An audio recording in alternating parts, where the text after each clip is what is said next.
Welcome, everybody. This is Denny with Why Is This True and Get Wisdom, which we're about to start here in just a couple weeks.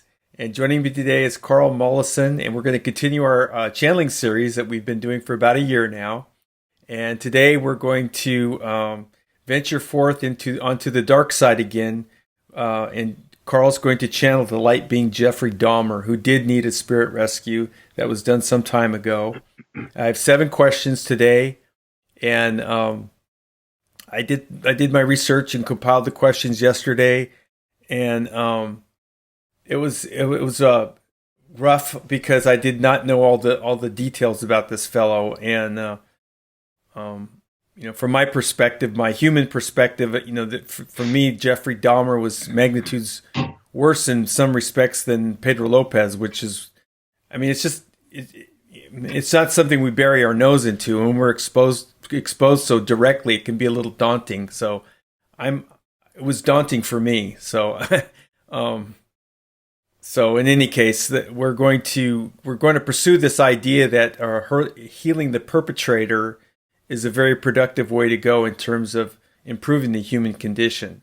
So with that, I'd like to welcome everybody and express my appreciation for Karl in doing this with me for all these many weeks, and his willingness to take on these dark subjects. And so what I'd like to do is invite you, Karl, to go ahead and introduce yourself to our listeners and talk a little bit about what we're going to do and what you may know about this particular subject for our channeling today. Well, thank you very much, Denny. And again, I'm happy to be here. Not that this is fun for me to poke into dark corners, but I do feel it's important. And it's something that touches all of us, if only through the news. And the world is darker to us than in seeing what can happen and the fate that befalls some who are victimized. And the whole world is throwing up their hands at the problem of criminality. You point to all the usual things, poverty and lack of education, fatherless homes, too many guns available, all these, kind of corollaries and aspects in which frustration is expressed and hostility and acts of violence, in terms of escalating severity, but very little understanding and awareness of where it actually comes from. what causes a person who starts as a little innocent baby who just wants to nurse? And by and large, babies are very loving beings. They're looking for love. They're thirsty for love. And that's what the crying's about. Where's my love? Where'd my love go? She's not here. Where did she go? And it's such a wonder to behold, and that innocence of youth. And, so where does that go when someone becomes a serial killer? We're not doing this to be morbid. And it's not delightful to think about the details of what goes on in the mind of a person who does these things. But it's important to understand the dynamics of it, because in a way it is putting a spotlight on a universal human problem. How do we walk the straight and narrow? How do we maintain being healthy and normal and have that altruistic idealism that is a capability of human? And some people lose it. Some people seem to maybe never have had it. And that starts early. So there are many factors involved in turning someone to the dark. And it's instructive to see and hear from them, from the vantage point of going back to the light, what happened. Because Jeffrey Dahmer, is probably, as good a poster boy for evil and depravity as you could want. And sorry, Jeffrey, he's probably listening to this, but I hope he's kind of laughing now, because it's all over and he can turn this around on a dime because of what he knows now. And we'll be working on it. But everyone in the light is sympathetic for us and what we're going through at the hands of one another and ourselves. And so put yourself in his shoes. Would you like to wake up and be in the news and have your name on that headline? And you did these things. Well, it's just one place on the severe end of the spectrum, but we're all in that spectrum in one way or another. If only that we yell at our spouse, or we're harsh with the dog, and, whatever happens, or we're mean to our children sometimes because they get annoying, and we're pondering a real dilemma in our lives, and they can't be a part of that because they're too little, but they're noisy, they're demanding, and we're irritated, and we take it out on them and crush their spirit to some degree. And so we're all guilty of being human. That's what it is. So when someone really goes over that edge in a big way, it makes sense to go find out why. Because the forces that push them into such a dramatic, dark hole are all at work and working against all of us to one degree or another. It's the same darkness, and we're just more or less vulnerable. That's the lesson I've learned in doing this kind of outreach. And the other thing is knowing that even though these are dark beings to us, by reputation, their history, they're children of God, and they are divine. They are a divine soul expression of God itself. That is who humans are. So it takes something to turn someone who is a literal part of God to turn them to acts of depravity. And that is important for us to understand. Right. Because it applies across the board to someone who will shoot up a school, someone who will steal money from a church, and someone who will do a carjacking and shove a knife into someone's gut and toss them out and take off with their car, and on and on. All of these acts of selfishness have a similar origin. It's a combination of things typically, but the more we learn, the better we're going to be in navigating our lives. So that's why I'm here. And as a channeler, I can connect to the consciousness of other beings, including people in the light. I connect to them sometimes when they're perhaps an earthbound spirit, not able to get back after a life of depravity. And I've interviewed many people who've been in the news for committing serious crimes, and wanted to learn what their state of mind was and talk to them, why they did what they did and how they're feeling now and so on. And then it effected a rescue to help them get back. Right. Why? Because it doesn't serve us to Right. have these beings in limbo. When they eventually find their way back, they're going to be like in a time capsule for all of that duration. And they have to come and back and heal it somehow to get better. So we better clean things up, because we're going to have killers from past times suddenly all rescued and then coming back and incarnating again. And that influence is going to start to bubble up in them. The sooner we get them to the light, start the healing clock going again, the better we'll all be. Yeah. I just realized something that, okay, Jeffrey Dahmer was in need of a spirit rescue. Pedro Lopez, if I remember correctly, was not in need of a spirit rescue. He was in the light.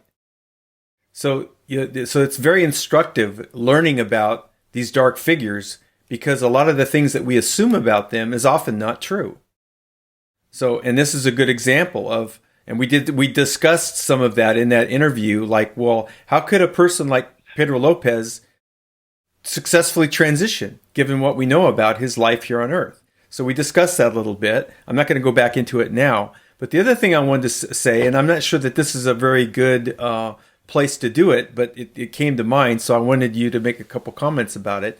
So, given that Jeffrey Dahmer is kind of like the most egregious example of what can happen when you're disconnected, so thoroughly disconnected from the divine realm, and for whatever reason, the decisions you made in this life or your previous life had led you into this situation where you could be so inundated by dark spirits and end up carrying out their will instead of your own, etc., however you want to say it.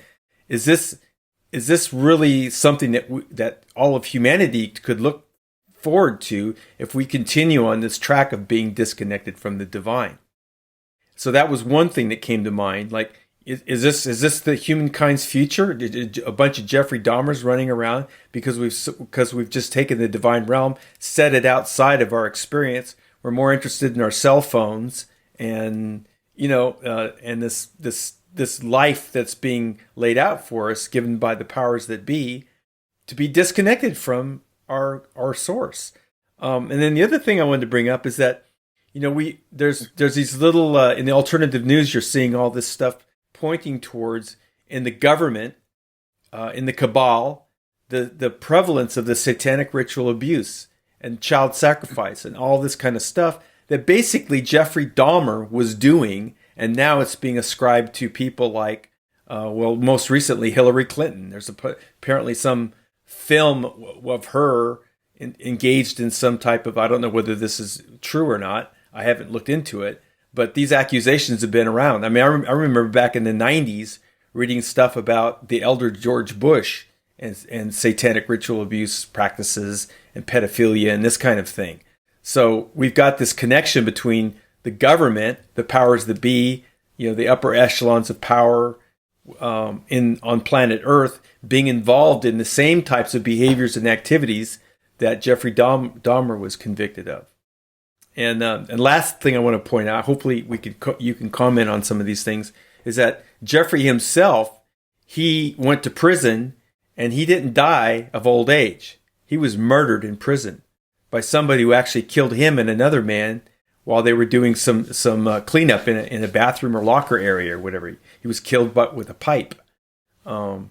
So he, the whole story around Jeffrey is dark, start to finish. I don't really invite anybody to look at that, but for context, it's kind of necessary to see who we're talking about here, because he wasn't just a serial killer. He was a lot of other things that were very dark. So anyway, so we have the idea about our disconnection with the divine and the future of humanity. We have the idea of the government connection, and then when we have the last thing I mentioned is that he is quite a bit more than just a serial killer. So anyway, those were my 3 points I wanted to bring up before we started this session. Well, I think they're all good and they're all food for thought and they're all critically important to understanding how we got here and why the world is the way it is right now. I keep hearing as I probe into these things, and I'm like most people, a product of a sheltered life. You know, I'm growing up in America and I had a conventional career. I was a scientist. I was gainfully employed and content with things and never paid much attention to these ideas, these conspiratorial things. And of course, the propaganda of the mainstream is they're all nuts. You know, it's conspiracy nut. It's, the tinfoil hat crowd and people who are unbalanced who can embrace these things because it sounds like paranoid thinking. It sounds delusional. And of course, those are the secrets easiest to keep. The most improbable things are disbelieved on their face. And the whole reality of extraterrestrial presence is exactly like this. Most people think it's so far out, it can't happen. And otherwise we would know, like, what's the first step, Well, meanwhile, 70,000 UFO sightings a year doesn't register. So many accounts of abductions going on every day, it doesn't register. No one will believe it. Yeah. And no one will believe it. And I've talked to people who've had the direct experience, and that's the same. I saw a UFO as a young man that was unmistakable from what it did. And I've mentioned it to people from time to time all my life. And I don't think I ever convinced anyone it was true. It's the same with ritual satanic abuse. It sounds so improbable, especially for someone in the public arena with a big reputation.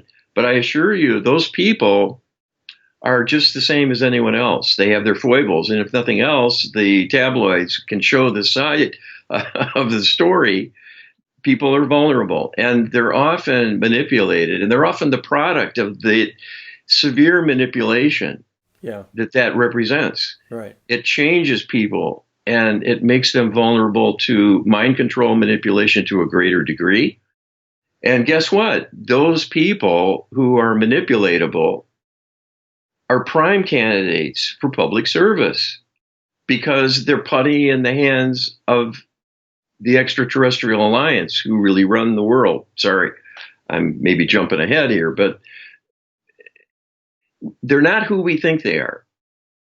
And when you see waffling, for example, it's not just they have weakness of character or they're unpredictable and volatile and erratic and they just change their mind frequently and so on. No, they're being manipulated to lean a certain way for a certain reason. And then they may be back leaning the other way when it serves the darker interests. And they're just puppets on a stage. And the way they get there is by being beaten down and manipulated in all sorts of ways. And that kind of ritual abuse is one way that happens. But here's the thing. Anyone who victimizes someone else is sending forth an energy that will grow. And it'll have consequences down the line. And it may carry forward across multiple lifetimes.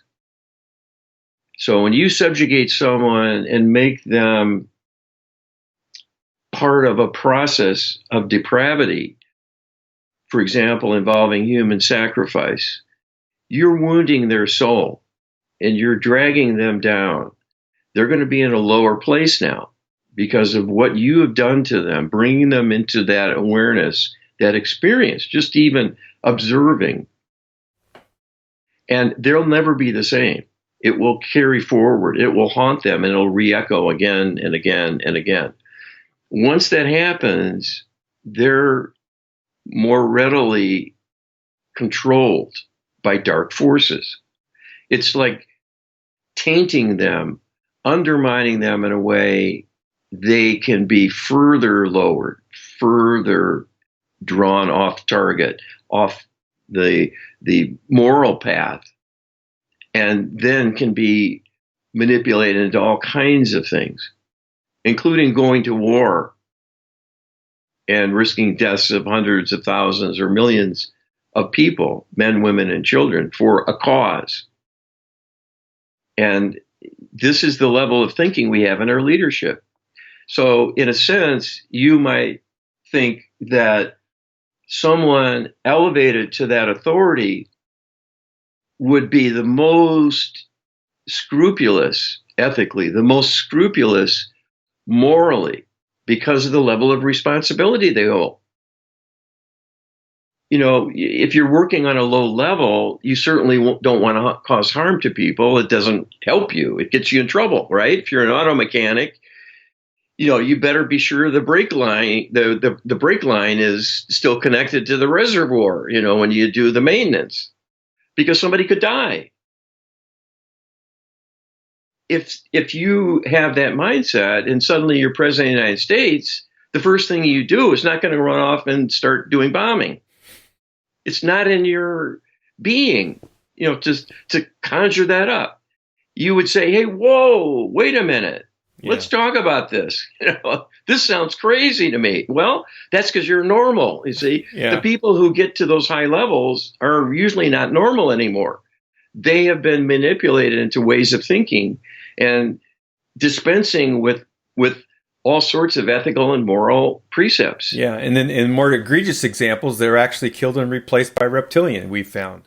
Well, those few who get to the top intact are sidelined. They're subjected to mischief.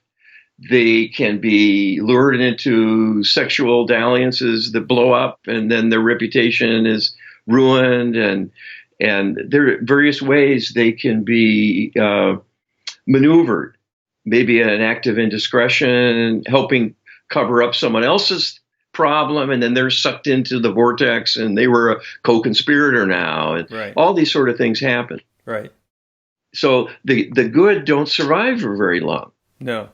And unfortunately, a lot of these stories, you know, about where they're compromised, it actually happens pretty early in their political career. If you research some of these cases, you find out, that happened when they ran for the school board. Yeah. You know, then 10 years later, they're a state senator, and then on and on it goes. You know, they spent, you know, the last 20 years of their political career in the hands of some force that they had no intention of colluding with when they started. So it's very unfortunate, but it's legion. I mean, that's a story that's gone on for thousands of people and governments all over the world for thousands of years. That's what we found out, you know, what we've been learning here. Yeah. Well, we've all been manipulated. So we're all in this same boat. Yeah. And this makes it so hard because everyone's thinking is distorted. It can't be helped. Yeah. You know, we're a product of our knowledge base and our experience. And very few are untouched by this influence because it starts early and it goes all through your life. Teachers are manipulated and mind controlled with programming and instructions to be certain ways. And to keep the status quo, not let education advance, keep doing it the same old way, to be disciplinarians and harsh. And of course, the kids are manipulated to cause trouble. That justifies the harsh disciplinarian approach, and it's a state of being that serves the darkness, because everyone going through that mill gets wounded by it, even just witnessing it.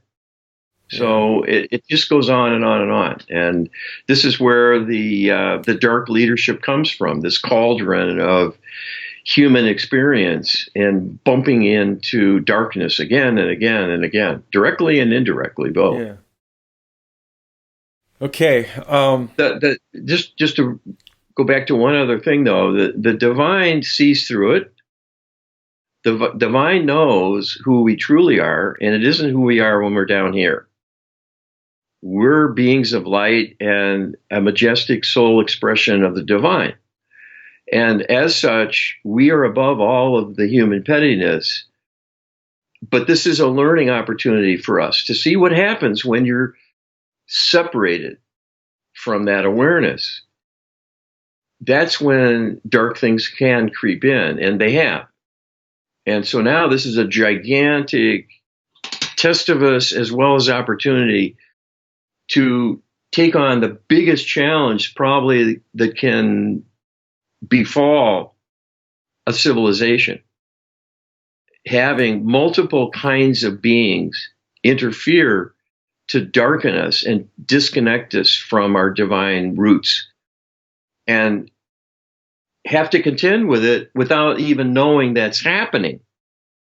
So we're feeling the effects of it through our fellow humans and thinking that's all that's going on, and not realizing there are other forces at work. Right. So this is a huge, huge headwind. Right, and it contributes to this idea that the enemies are the fellow humans.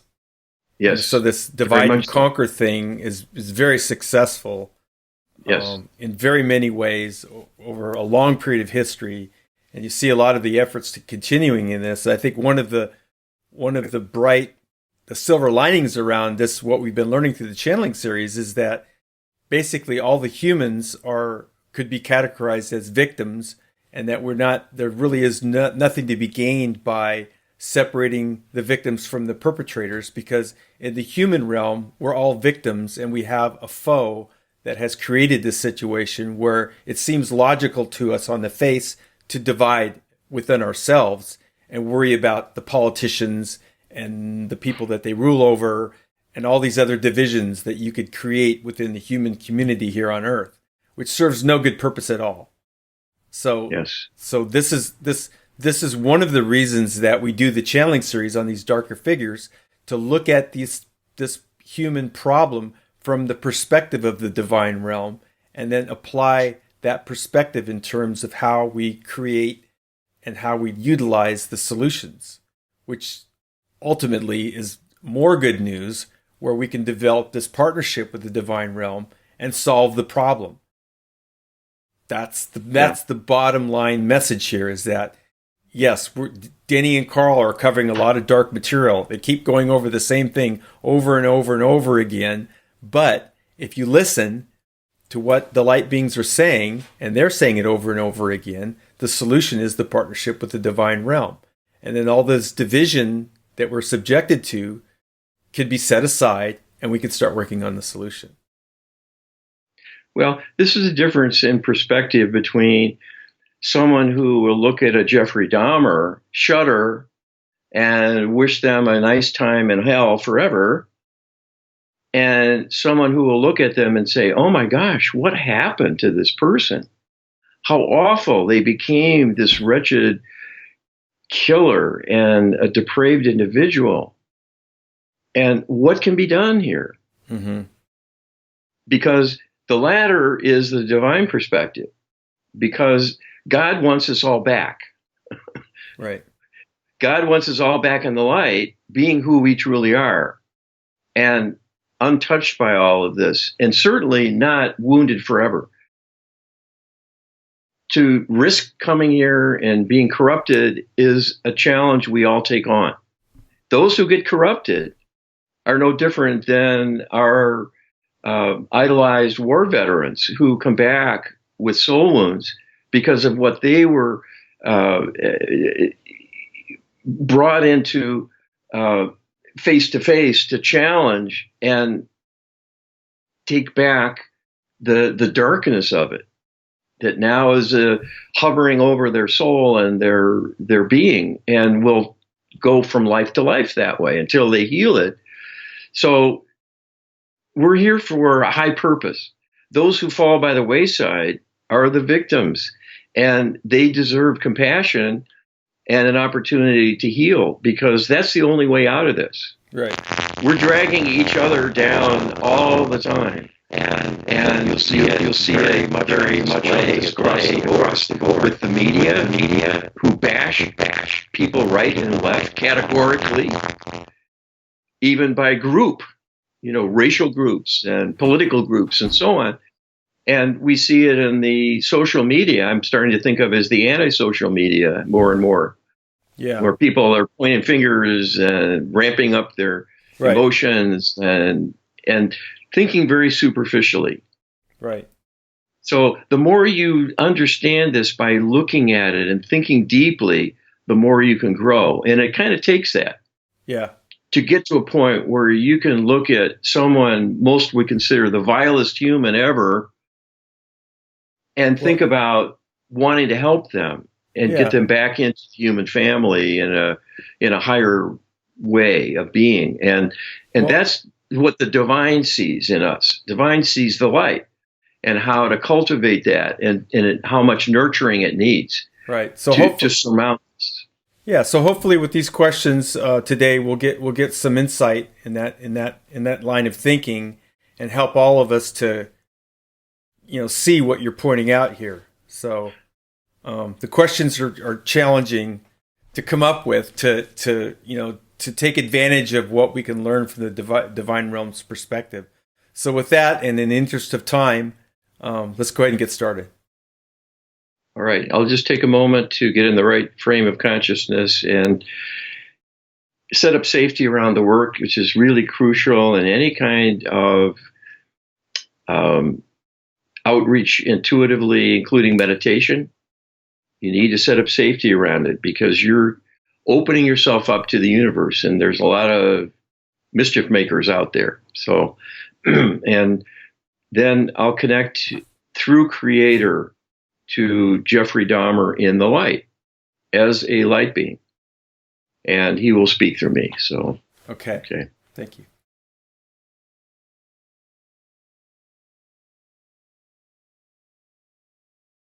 This is Jeffrey Dahmer. Thank you for joining us. What was your experience after your death?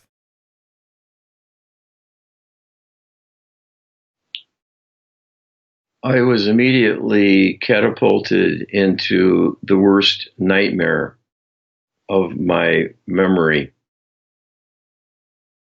I did not know where I was, but immediately was surrounded with dark voices, taunting me, ridiculing me, threatening me. I was not aware of my passing, and this is very common. No one is there to hold up a sign or to tell you. There is no ceremony taking place immediately. You are simply moving from the physical body into a different dimension. If you are disturbed in that moment, you will not likely see anyone coming from the light to help to guide you to the higher realms. There is a reason there is a gulf in between you and the physical and the so-called light, the heavenly realm, the place of Creator, and the light beings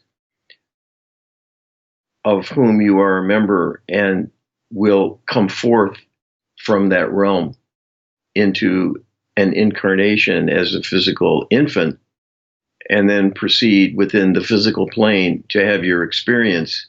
When you exit, you are still closer to the physical plane than the higher astral realms, as you are used to calling it.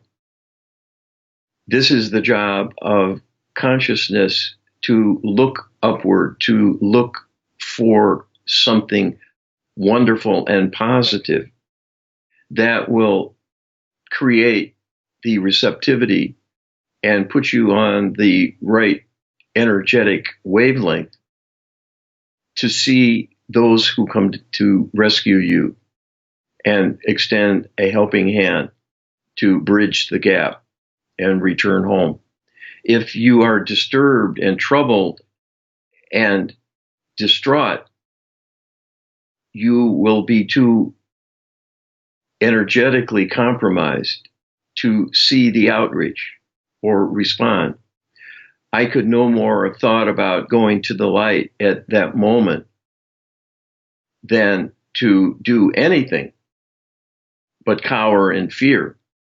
It is like having many, many tormenting beings in your face screaming in your ears with all kinds of horrible threats, horrible images, horrible possibilities of torture. You will not be thinking of planning a picnic or an outing with the holy divine realm under such circumstances. You will wish to flee for your life, but there will be nowhere to go. You will be stuck because you have no oars, you have no arms and legs, you have no ground to gain traction to run away.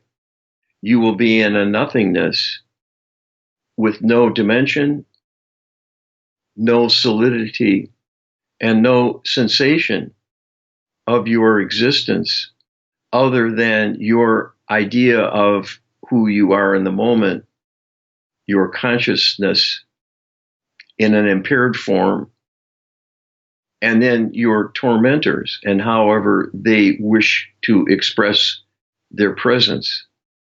They also created scenes to torment me further and more directly in seeing the horrors of a kind of torture chamber.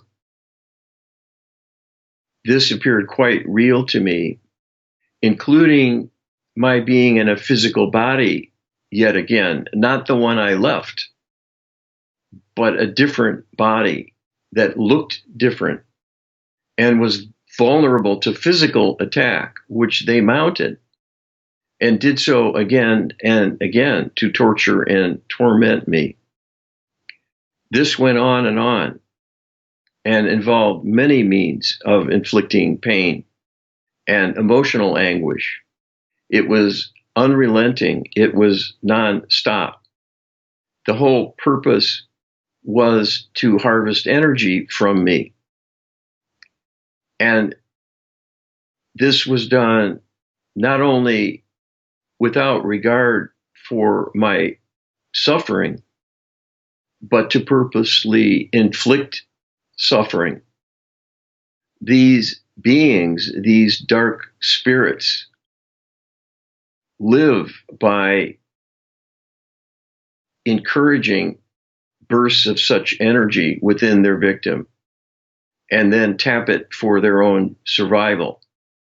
This is the worst kind of parasite. It not only inhabits your being and draws energy away, but it causes you massive pain to benefit itself.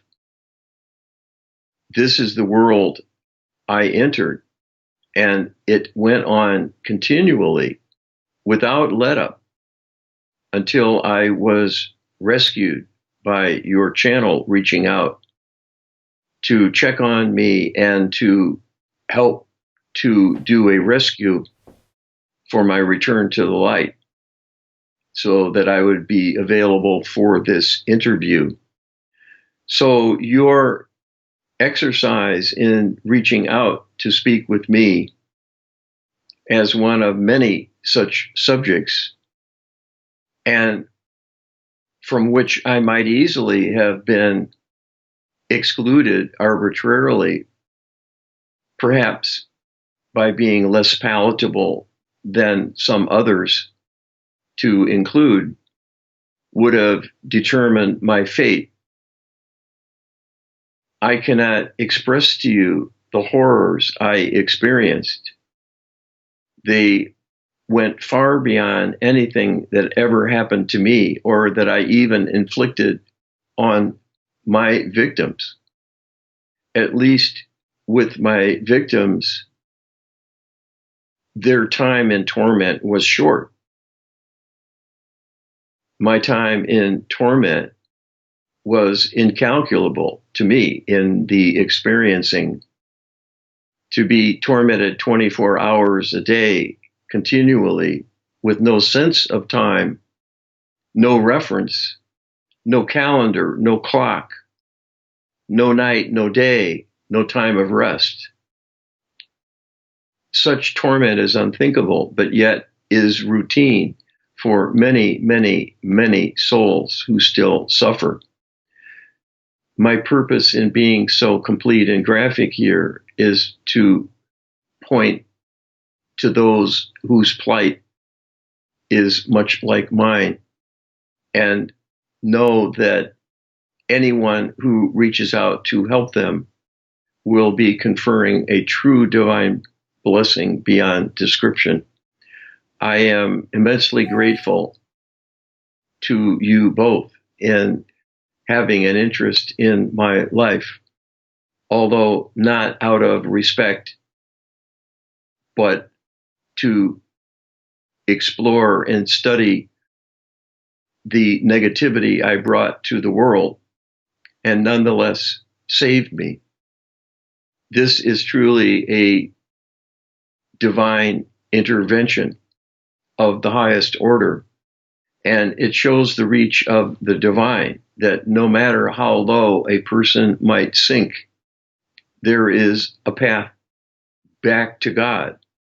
This is very important to be sure of, because so many have drifted away from their divine origin and their roots and are putting themselves at increased risk of further disconnection. And believe this above everything I might say to you in this encounter: you will be eternally grateful if my warning to you helped you stop and think and consider your future and cultivate your beliefs a bit and see to your passing that it is done with some awareness and insight that you need to reach for the light yourself and make that choice. That will be enough to save you. I was unable to do that, nor was that in my awareness or frame of reference while alive. I was so disconnected from the light, it was simply not going to happen. And that was the main thing that sealed my fate in causing this time of torment for me. Okay, thank you. Were you able to meet any of your victims once you returned to the light?